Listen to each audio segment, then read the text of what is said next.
Découvrons ensemble l'installation de Teams sous Windows 10. Alors dans le cas présent, il s'agit de Windows 10 Famille ou Windows 10 Home. Et là maintenant on va chercher par l'intermédiaire d'un moteur de recherche. Nous allons rechercher Teams. Alors on va saisir Teams. On va trouver ici différents liens qui sont proposés. Et sous Bing, nous allons suivre le lien qui est proposé ici avec le téléchargement de Teams.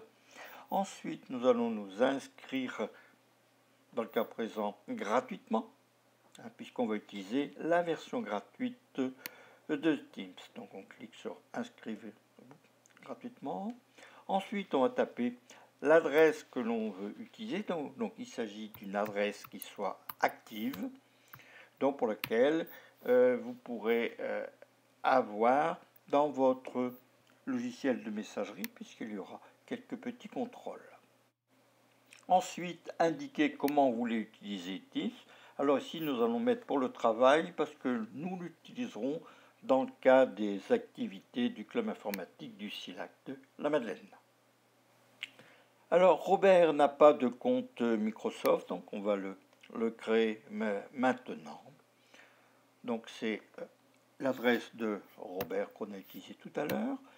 Et pour créer le compte, on va donner un mot de passe qui sera rattaché à ce compte.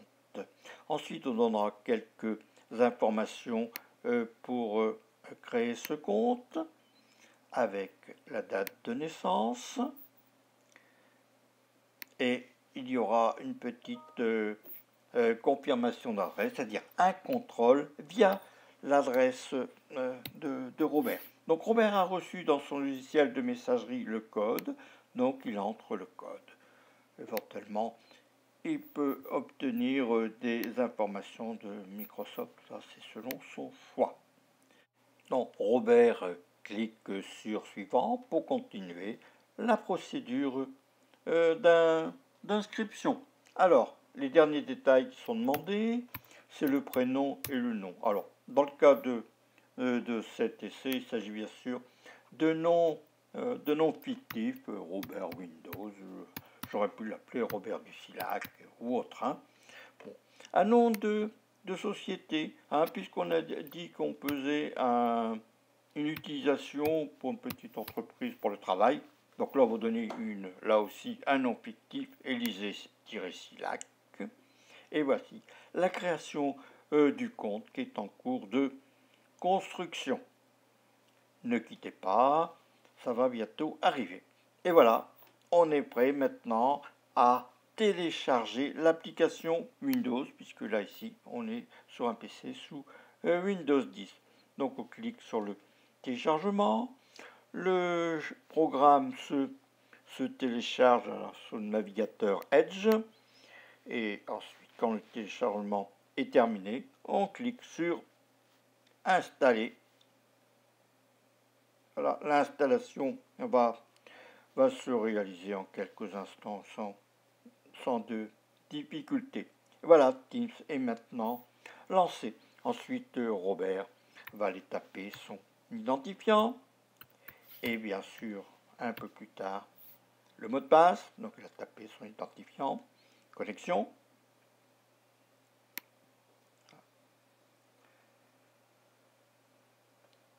Teams va se charger.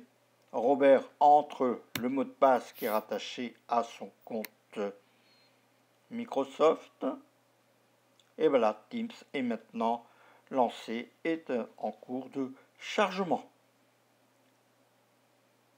Alors, le compte de Teams de Robert, il n'y a rien dedans. Il peut dès à présent lancer des invitations à des amis pour participer à son organisation de Robert. Enfin, pour l'instant, ce n'est pas le cas. Robert va s'intégrer dans les activités du SILAC avec d'autres utilisateurs. Donc là, pour l'instant, Robert ne lance pas d'invitation pour inviter d'autres contacts. Voilà. On peut voir ici dans dans l'équipe. Dans l'équipe, il y a un propriétaire. Le propriétaire, c'est Robert. Et il n'y a actuellement pas ni de membres, ni d'invités. On verra ça plus tard. Voilà. Donc éventuellement, il peut inviter en cliquant sur le lien invité et ensuite copier le lien, l'envoyer par messagerie, mais enfin, ce n'est pas pour tout de suite. Alors Robert est quand même un utilisateur averti et il va créer sa première équipe de façon à pouvoir faire quelques tests avec des amis. Donc il va donner un nom à son équipe, il va l'appeler tout simplement test, et puis il va donner quelques explications, une description, disons, sur son compte, sur ton équipe test. Allez, donc il va marquer test Teams et plus. Voilà. Petite correction de l'orthographe de Teams. Et ensuite, Robert va cliquer sur créer. Et l'équipe est en cours de création. Il a fait du bon travail. Alors Robert, lui, est impatient de faire quelques tests. Donc là, il va ajouter un membre qu'il connaît bien du SILAC. Là, il s'agit de Lucette. Donc il a ajouté l'adresse connue de la part de l'organisation Teams et il ajoute Lucette comme membre. Donc oui, elle pourrait être aussi propriétaire, mais pour l'instant, elle sera membre. Ensuite, Robert va aller vérifier son équipe test. Il clique sur Gérer. Donc, il est toujours le propriétaire. Et dans les membres et invités, il y a un membre. Il s'agit de Lucette du SILAC. Maintenant, Robert va bientôt arrêter ses premiers essais. Donc, il clique sur la petite vignette, il y a une figurine et elle a des informations sur son compte, etc. Et là, il va maintenant cliquer sur se déconnecter et il reviendra dans quelques instants. Et voilà, Robert maintenant est déconnecté de Teams. Là, Robert est revenu. Maintenant, il va organiser un peu mieux son écran d'accueil et il a mis Teams dans la barre de tâches que les utilisateurs de Mac connaissent sous le nom de Dock. Et voilà, il lance son application Teams. Il va se connecter, donc il entre son identifiant et bien sûr après le mot de passe. Connexion. Teams se lance. Il entre, Robert entre son mot de passe et ensuite se connecter. Teams se charge. Et là maintenant, Robert va choisir l'organisation sur laquelle il veut se connecter. Alors actuellement, la seule organisation que Robert a accès, c'est sa propre organisation, donc son organisation fictive qui s'appelle Élysée-SILAC. Et tout à l'heure, il se branchera sur d'autres activités, sur d'autres organisations, plus exactement. Donc, on retourne dans l'équipe Élysée-SILAC, gérer l'équipe, c'est toujours Robert qui est le propriétaire, et on regarde ici comme membre et invité. Tac, Robert a invité Lucette du SILAC, que l'on a vu tout à l'heure, et dans l'équipe test, on va regarder gérer l'équipe. Là aussi, il y a invité Lucette du SILAC. Donc Lucette du SILAC est une adhérente très dynamique qui connaît aussi bien le Mac que le PC. C'est une très ancienne adhérente du SILAC. Maintenant, Robert s'est déconnecté. Et maintenant, nous allons peut-être changer de connexion. Et voilà, oui, en effet. Maintenant, voyons voir ce qui se passe du côté de Lucette. Donc Lucette s'est connectée avec son identifiant. et bien sûr le mot de passe, et elle va cliquer sur se connecter.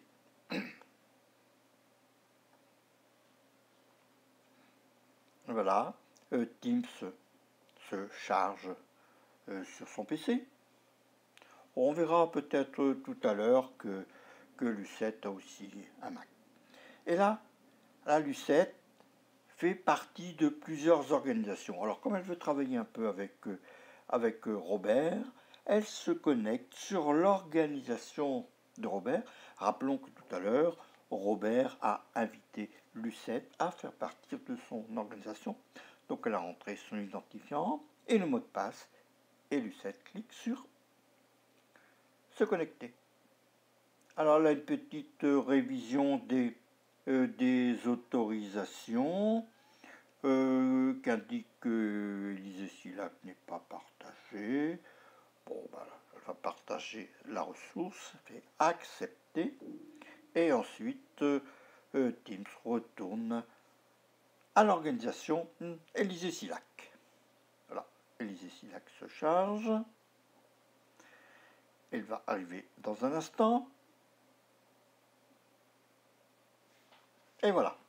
Donc on va aller voir maintenant que Élisée Silac va être présentée à Lucette. Bon, ben là, il n'y a pas grand-chose pour l'instant. Hein. Bon, elle peut inviter là aussi des personnes à rejoindre l'organisation. Enfin, pour l'instant, on va laisser tomber. On verra ça plus tard. Lucette va maintenant procéder à quelques essais. Alors, le premier essai qu'elle va faire, c'est envoyer un message à Robert. Donc, elle a tapé arrobase et Teams a proposé une adresse de Robert, puisque Robert est identifié, bien sûr, dans l'organisation Élisée Silac. Donc, elle a tapé l'identifiant qui a été proposé en cliquant sur ce qui a été proposé par Teams.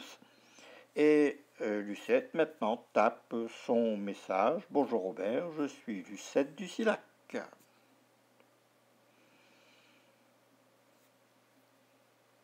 Et voilà, et elle clique sur la petite flèche pour envoyer le message.